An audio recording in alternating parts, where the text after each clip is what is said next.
And we are back in the studio with Lisa Waters Lain. Comes in each week with garden questions, just what's going on in your neighbor's yard. And then hopefully you can get a few tidbits and learn from there. Welcome to the studio, Lisa. Thank you. Should we give the good news to everyone? Of course we should. Yeah, you want to share it, or that's kind of you're glowing? I want to see how you say the name. Okay. I wasn't going to go that far so that people anyway. So we have a new grandson since Lisa's not going to share. Never mind. Yes, we have a wonderful new grandson. Our oldest daughter, Katie, and her husband, Jeremy.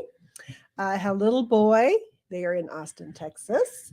So 7 pounds, 11 ounces. How long?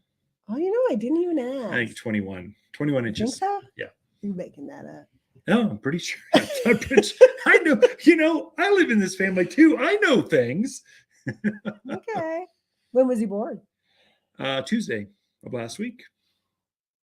The 13th. Yeah, there we go. Tuesday? Yeah. That was Monday. Wednesday was Valentine's Day. I know because I gave you a Valentine's gift. Valentine's was Tuesday. Monday, the 13th. I don't know. You guys, you see how I go through life here? Do you have the same issues at home? Or is it just me? I'm just saying Valentine's was on Tuesday. Okay.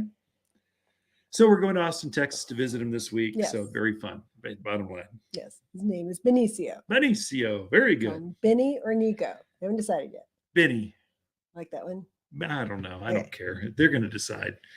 So probably true. Should we go with garden questions or go in this banter? We're 2 minutes in and already cycling down that's to. My fault. We'll start with Bruce in Prescott. So he noticed last week that he is getting some foxtails coming up in the yard. I'll bet. He sprayed them with weed killer, tried to get them taken care of. He wants to know, is it too late at this point for the pre-emergent, or he still has time to get it down? Yeah, that's actually a good question. So foxtail looks like a nice, beautiful green Kelly green grass, like Ireland. It looks like that. And then it has this burr on it that turns into like only the devil will create this kind of grass. It's crazy. And so it's not something you want. It has, that's the one that has that seed head that goes through your socks, burrows into your ankle, or it gets in the dog's eyes, their ears and nostrils, vet bills, their feet, pops. I mean, it's nasty stuff. Mm-hmm. You don't want it. It's an annual. It only comes back by seed, and it only comes back in the winter.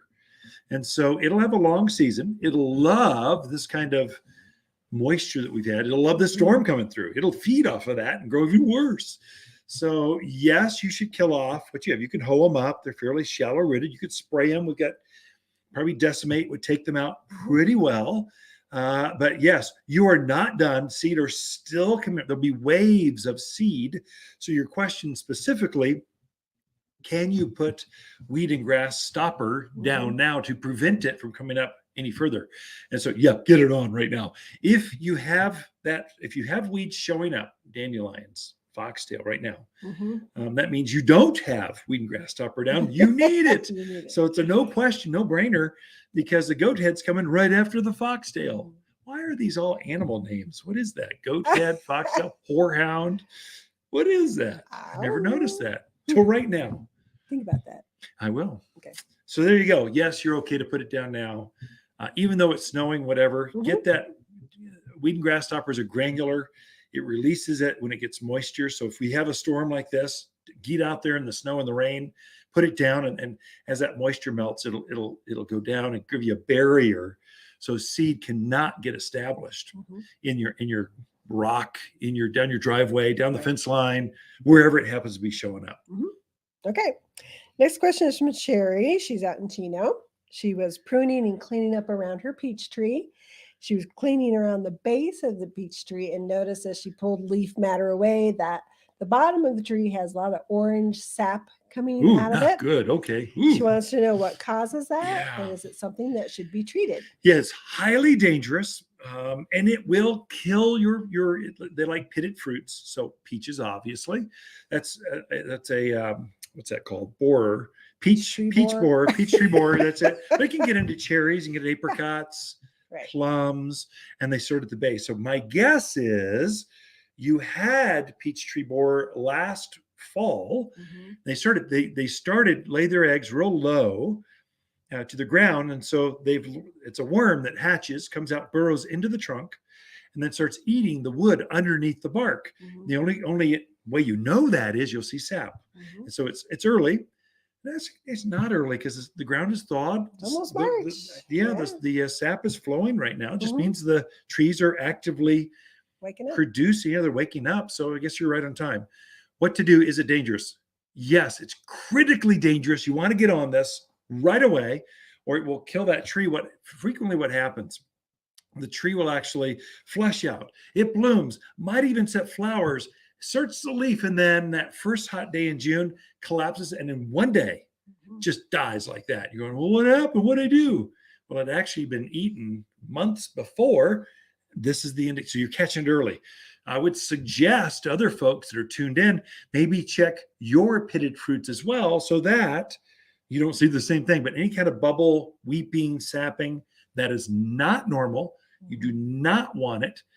And what do you treat it with? So I would treat the where you see that bark weeping, I would dab full strength some sayonara. Mm. It's a liquid spray that we have. It kills bugs. And I would usually what I would do is pull that sap back, and you'll see a hole, and take a paintbrush and try to dab it right smack dab on there. And then I would dilute it down to follow the directions, and I would spray the entire tree down with that. And so that way it'll penetrate into the wood underneath the bark, and where that worm is eating, it will kind of just kills them. You want dead worms that are eating on your tree. That's what I would start with. If you don't get fruit, I would even go so far as to put, we've got a tree and shrub drench down that will actually taint the sap underneath. If it's really bad, you might even take pictures and bring it into us just so we can verify this rather than just one email. But this is critical. The tree will be lost unless you get on it. You can correct it. And then I would fertilize, because as it pushes that new ring of wood, it will it'll repair itself. It can heal itself and get the pressure off of it. Okay. We cover it? We did. All right. Too much information. No, just enough. Okay. All right. Dave in Prescott has deodar cedars that have lost their color. They're kind of a pale green going to yellow. Yeah. Wants to know, should I just leave them until spring, see if they green up? Is there something I should be putting on them? Dave, it is spring. I mean, it's like 2 weeks away. Yes, you should be doing it. So yes, you should be doing something. So that just means it wasn't fertilized enough last fall. So fertilize next October. And the new year. If you fertilize those 2 times, you have the richest, thickest, most glorious evergreens in the neighborhood. If you don't do that, they'll have yellow. They call it winter chlorosis. The plant actually leaves. In fact, it can lose some needles. It'll drop needles and things. So winter chlorosis doesn't kill them. It just makes them not as healthy. And your growth this next spring will not be as dramatic. So folks that nurtured their evergreens will get more like, they'll get bluer, silvery blue on their juniper, on their spruce, on their pines, they'll get more growth on their deodar cedars, the Italian cypress. They'll be better. So you're off just a step, but fertilize now. And then I would do it again. So really, when you're fertilizing evergreens, here's how you do it. Fertilize Easter, so spring, 4th of July, that's summer. We're taking advantage of the monsoon. Halloween is the absolute fall feeding, the absolute most important feeding for anything, evergreens especially, and things that bloom in the spring, lilac, forsythia, quince, rhodies, azaleas, all that kind of stuff, camellias. And then for evergreens, fertilize at the new year. So again, Easter, 4th of July, Halloween, and New Year's. And I'll bet it won't be yellow next year. It'll green up faster this year.